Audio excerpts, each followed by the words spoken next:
सलीम खालिक साहब, कहिएगा, जैसा कि हम बात कर रहे हैं शान मसूद के हवाले से और उनकी जो फिंगर इंजरी थी उसकी रिकवरी के बाद अब उन्होंने अपनी जो हल्की फुल्की ट्रेनिंग है उसको स्टार्ट कर लिया है, तो क्या समझते हैं पहले टेस्ट के हवाले से? जाहिद साहब, मैं आपसे ही ये सवाल करना चाहूँगी कि क्या लगता है जो 19 से जो टेस्ट सीरीज़ का बाकायदा आगाज़ हो रहा है, शान मसूद ने ट्रेनिंग का तो आगाज़ कर दिया, लेकिन अब क्या वो फुली रिकवर होके आ रहे हैं या फिर कोई इंजरी जो है या फिर रिस्क लिया जा रहा है?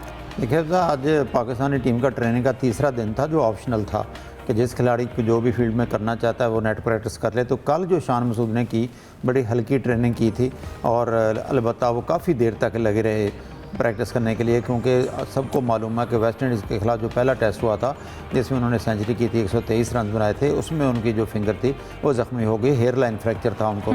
और अब सारी नज़रें शान मसूद पे थीं, क्योंकि बुनियादी तौर पर वैसे तो हमारे बहुत से खिलाड़ी जो हैं वो लंदन की फ़ज़ाओं से, कंडीशन से, उनकी पिचेस से, ग्राउंड से हम आहंग हैं। और शान मसूद और मोहम्मद अब्बास दो ऐसे चेहरे हैं, दो ऐसे प्लेयर हैं जिनके काफ़ी उम्मीदें वाबस्ता हैं। और शान मसूद तो वहाँ 3-4 काउंटीज़ की तरफ की नुमाइंदगी भी कर चुके हैं, यॉर्कशायर की कप्तानी भी कर चुके हैं।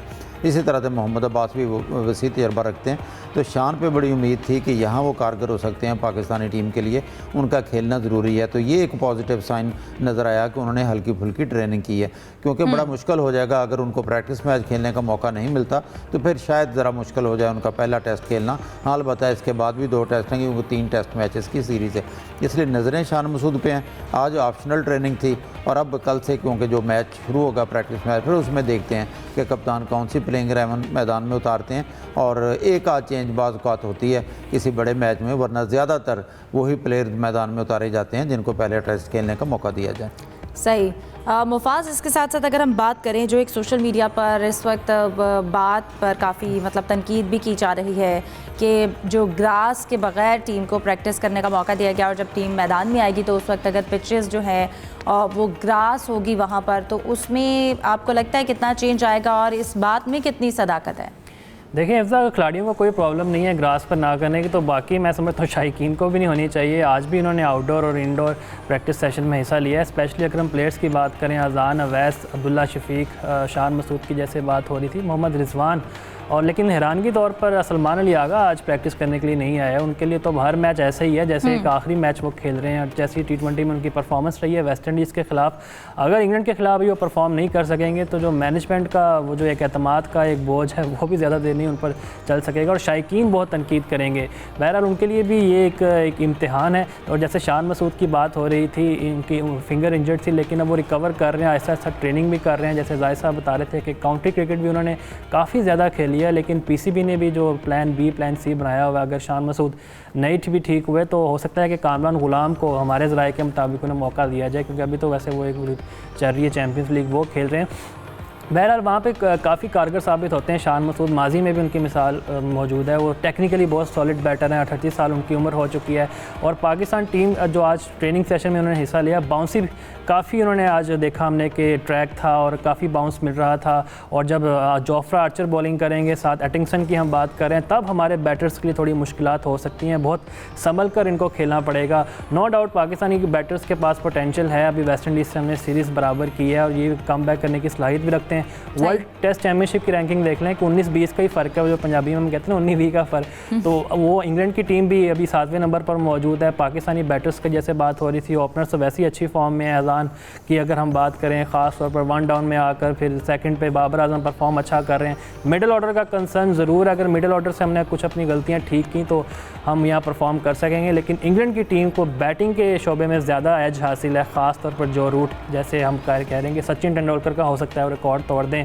14,500 उनके टेस्ट रन हैं और सचिन तेंदुलकर के 15,900 कुछ हैं। स्पेशली उनके जो दीगर बैट्समैन हैं, ओपनर्स, बेन डकेट बड़े अच्छे प्लेयर हैं, और स्पेशली उनके बॉलर्स जैसे मैं जिक्र कर रहा था, एटिंगसन, जोफ्रा आर्चर, हर लिहाज से उनकी टीम अच्छी, लेकिन वो जो एक बेसबॉल वाला एक कॉन्सेप्ट था ना, एक वो अब उनमें नहीं रहा। कोचिंग स्टाफ भी उनका चेंज हो चुका है, तो कहीं ना कहीं ये प्रेशर होगा। अभी हालिया एशिया सीरीज़ वो हार चुके हैं ऑस्ट्रेलिया से, तो पाकिस्तान के पास अच्छा मौका है। माजी में भी 5-6 साल पहले भी मोहम्मद अब्बास बहुत कारगर साबित हुए हैं वहाँ पर, और खुरम शहजाद भी अच्छी बॉलिंग कर सकते हैं, तो अच्छी सीरीज़ देखने को मिलेगी हमारे फैंस को। उम्मीद बॉलिंग में तो फिर भी हम इतने ज़्यादा डिसअपॉइंट नहीं होते हैं। मुफाज, सलीम साहब आपकी जानिब आती हूँ, जैसे कि जिक्र कर रहे हैं कि बॉलिंग के हवाले से अब्बास का जिक्र किया है, हम फिर भी अपने बॉलर से जो है वो उम्मीद रखते हैं और किसी ना किसी तरह वो हमारी उम्मीदों पर पूरा उतरते हैं, हमें अच्छा परफॉर्म करके दिखाते हैं। लेकिन अगर हिस्टोरिकली बैक देखें तो 2020-2024 का जो इंग्लैंड टूर था उसमें पाकिस्तान की बैटिंग जो है वो हमें कोलैप्स नज़र आया है। वैसे तो हमें अक्सर यही मसला नज़र आता है। आपको लगता है कि इस बार का जो स्क्वाड है वो किस हद तक मुख्तलिफ है, कि हम फ़र्क देख सकते हैं कि अब जो पाकिस्तान को वहाँ पर इंग्लैंड के पिचेस पर एक सीम का जो फैक्टर है उसकी वजह से बड़ी प्रॉब्लम होती है, वो नहीं होगा? प्लस ये कि जैसा हमने स्टार्टिंग में भी जिक्र किया, शान मसूद की जो ट्रेनिंग है उन पर रिस्क नहीं लिया जा रहा होगा फॉर श्योर। आप क्या कहेंगे?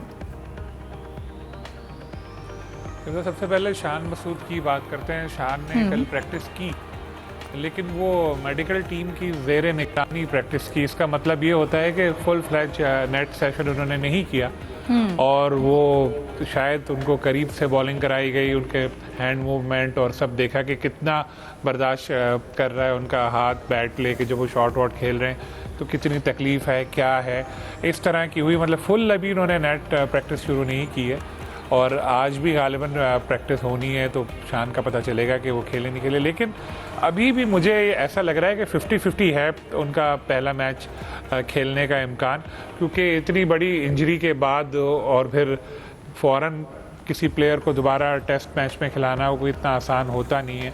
हाँ, अगर ये जो 3 डे मैच है उसमें वो खेले और बग़ैर किसी तकलीफ़ के उन्होंने बैटिंग की तो फिर यकीनी तौर पर उनको खिलाया जाएगा। वैसे 3 डे मैच भी पहले 4 डे था, उसको उन्होंने 3 डे कर दिया। कैंट काउंटी ने कल ऐलान किया था सेलेक्ट 11 के साथ जो है, और जो टिकट्स की आज जिन्होंने मैच के टिकट लिए थे उनको पैसे भी वापस करने का उन्होंने ऐलान किया था। स्क्वाड का भी ऐलान उनका हो गया है और इस मैच से पाकिस्तान को बड़ा अच्छा मौका मिलेगा कि अपनी तैयारियों को जांचें, कंडीशंस को देखें, पिच को देखें। अब्बास का आपने जिक्र किया, नो डाउट अब्बास की परफॉर्मेंस इंग्लैंड में काउंटी बहुत खेली, उन्होंने बड़ी अच्छी क्रिकेट बहुत खेली, बड़ी अच्छी उनकी परफॉर्मेंस है।